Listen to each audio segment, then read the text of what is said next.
Next is the toroid. What is a toroid? Suppose we have seen a solenoid. If we round that solenoid in this way, make round that solenoid, this becomes a toroid. If we make this solenoid a circle like of structure like this solenoid will become a toroid. So let us see what is the toroid.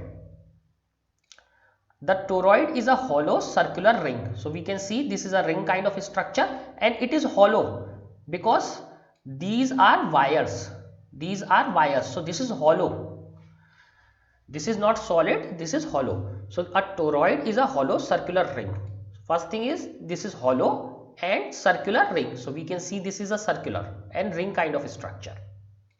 So this is a toroid. Or we can see if we coil a solenoid, a long solenoid in form of a circle, this becomes a toroid. So toroid is nothing different but a solenoid formed in shape of a circle. Now on which a large number of turns of wire are closely wound. So these are very closely wound. It can be viewed as a solenoid which has been bent into a circular shape. So this is also a solenoid in circular shape. So a hollow circular ring or a circular shape solenoid to close on itself. So both sides I will join together. So solenoid on circular shape or hollow circular ring. Now similar to solenoid we have to measure the magnetic field at this point P, which is inside this solenoid, and one outside point Q. So we have to measure magnetic field at these points. So let us see what is the magnetic field due to a toroid. So we have 2 points, point P and point Q. This is point P, this is point Q. Now let us first see this picture of the toroid from different point of view.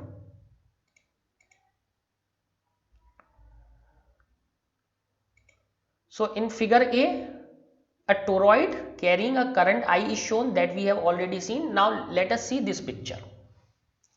So first this is the outside periphery, outside circumference of the toroid, and this is inside. And if this outside radius is RO, this inside radius is RI. So we have two radius, and in between we can have a radius which is average radius. R is equal to RO outside plus R inside by 2. So this is the average radius of the toroid. So let us see what is the average radius. So if this is the center point, this is the outside radius. We know this is the outside radius, this is the inside radius of the toroid. So this is Ri, this is Ro. But which radius we take? We take the average radius of between both. So in between we take this point, this is the R. R is the average radius of the toroid. In between R outside and R inside. So this is the average radius of the toroid. If you see this figure, so this point P is inside. So we make a circle with this P point. This is the first circle. This is the inside radius of the toroid. This is the average radius of the toroid. This is the outside radius of the toroid. And now this last circle is for some point Q which is outside the toroid. So these are the circles. So first circle is for point P which is inside the toroid, then inner radius of the toroid, average radius of the toroid, outside radius, and a point outside the toroid. So these are the circles. Again you see the direction, this is a dot, this is a cross. So current is going in this direction. Current is going in this direction. So here we can see that how current is flowing in this toroid. So current is coming out, current is going inside. So these are the direction of the current. Now let us solve that what is the magnetic field at P, what is the magnetic field at Q.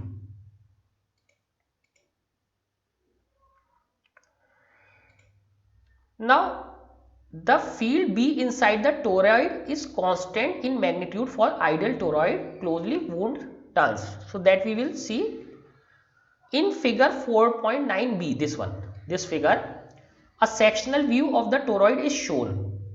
The direction of the magnetic field inside is clockwise. So the direction of the magnetic field here, you can see this direction is clockwise. They have shown by the arrow. So the direction is clockwise. How did you calculate this?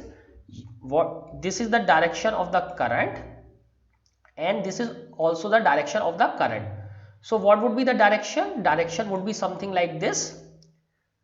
So if the current is going like this, then what would be the direction of the magnetic field? This. But here you can see in this toroid diagram, you can see there are many of those. So current is going like this. So for this direction is this, for this direction is this. Similarly, so what we get, a clockwise direction of the magnetic field inside the toroid, a clockwise direction inside the toroid. So we have direction like this, similar for this and this.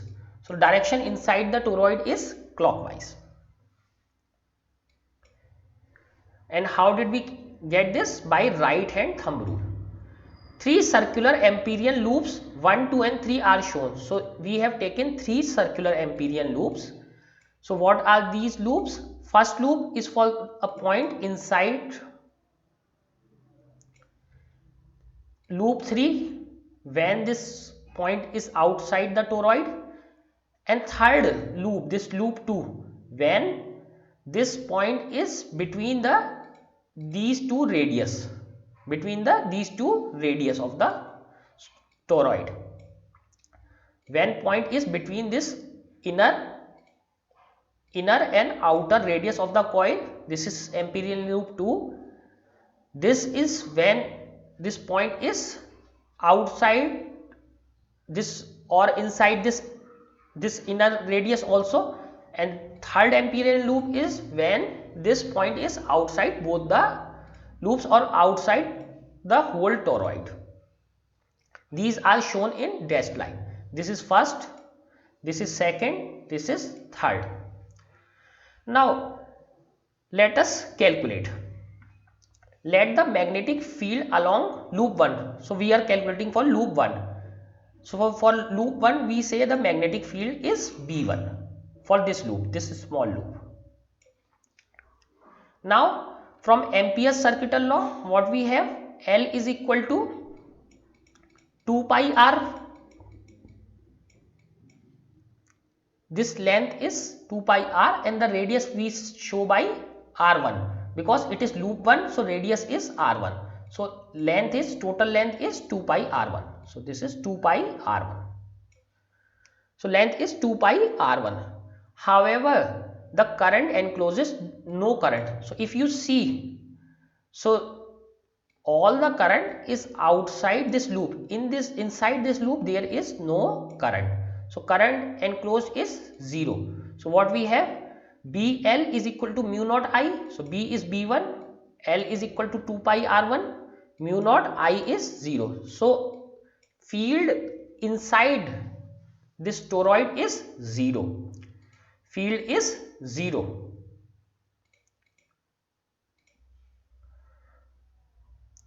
So in this case, what would be here? Here you can see no current is there. Inside this there is no current enclosed by this loop. So magnetic field is also 0 in this section. So that they have shown here. Thus the magnetic field at any point P in open space inside the toroid is 0. Now we shall now show that the magnetic field at Q is also 0. Let us see what is Q point. Q point is the point which is outside this toroid, and circle was made like this. Circle was made like this. So let us see that how the magnetic field is at this Q point. Now we shall now show that the magnetic field at Q is also 0. Now this is Amperian loop 3, and let us say magnetic field is B3. Once again, from Ampere's law, L is equal to, from this L is equal to 2 pi R3, because the radius of this third loop is R3. So L is 2 pi R3. However, from sectional cut we see that current coming out of the plane of the paper is cancelled exactly by the current going in it. So what is the meaning of that? Now we have to calculate the current enclosed. If you see inside this loop, if you see inside this loop, this is current coming out, this is current going in, this is again current coming out, this is current going in. So both the currents are equal. One current, let us say if we take this current to be positive, this current is negative, this current is again positive, this current is negative. So all the current gets cancelled out. All the current gets cancelled out. Remember, when we saw this section of the solenoid, we make a rectangular Amperian loop this way. So current is only coming out. Current is only coming out. Current was not going inside this loop. So current was only coming out. That's why we took current I enclosed. But here current is also coming out as well as going inside. So current enclosed is 0 in this case, because both the currents cancel each other. So the current coming out of the plane of the paper is cancelled exactly by the current going into it. Thus I enclosed is equal to 0. So we can say the magnetic field is also 0. If current enclosed is 0, magnetic field is also 0.